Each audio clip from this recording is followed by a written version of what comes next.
Doctor ortho, अब दर्द भी घुटने टेकेगा। संसद के मानसून सत्र की शुरुआत हो चुकी है और कह सकते हैं कि पहला दिन ही हंगामेदार रहा।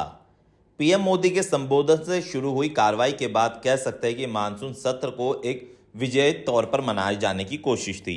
ऑपरेशन सिंदूर पर चर्चा करते हुए पीएम मोदी ने कहा, भारतीय सेना ने अपने लक्ष्य को 100% हासिल किया और आतंकियों के आकाओं के गढ़ को 22 मिनट में तबाह कर दिया। 21 जुलाई से शुरू होकर 21 अगस्त तक चलेगा मानसून सत्र। 32 दिन तक चलने वाले इस सत्र में कुल 21 बैठकें होंगी। इस सत्र में 7 लंबित विधेयकों को पारित करने के लिए लिस्ट तैयार कर ली गई है। और संसद में कितनी तरह के सत्र होते हैं, सेशन कितना लंबा चलेगा, जरा ये जान लीजिए।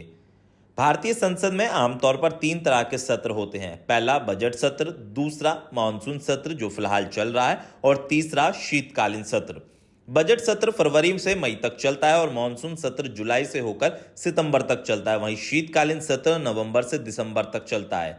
रुकावट के लिए खेद है। जियो के साथ करें 349 रुपए में धमाकेदार शुरुआत। 28 दिनों तक रोज मिलेगा 2 GB डाटा 50 दिनों के लिए। जियो एयर फाइबर का ट्रायल फ्री। 90 दिनों के लिए जियो हॉटस्टार का सब्सक्रिप्शन और 50 GB AI जियो क्लाउड स्टोरेज भी फ्री। जल्दी करें, डिस्क्रिप्शन में दिए गए लिंक पर क्लिक करें और पाएं ये धमाकेदार शुरुआत। लेकिन कह सकते हैं कि आज पहले ही दिन हंगामेदार सदन रहा। संसद के सत्रों की तारीख कौन तय करता है, ये भी जरा बताएंगे, लेकिन उससे पहले नेता विपक्ष राहुल गांधी के इस बयान को सुनिए। राहुल गांधी ने साफ तौर पर कहा कि प्रधानमंत्री चर्चा से भाग रहे हैं। विपक्ष के नेता पहलगाम पर चर्चा चाहते हैं, लेकिन प्रधानमंत्री मोदी ने हमेशा की तरह पहलगाम मुद्दे पर चर्चा से इनकार कर दिया और वो सदन छोड़कर चली गए।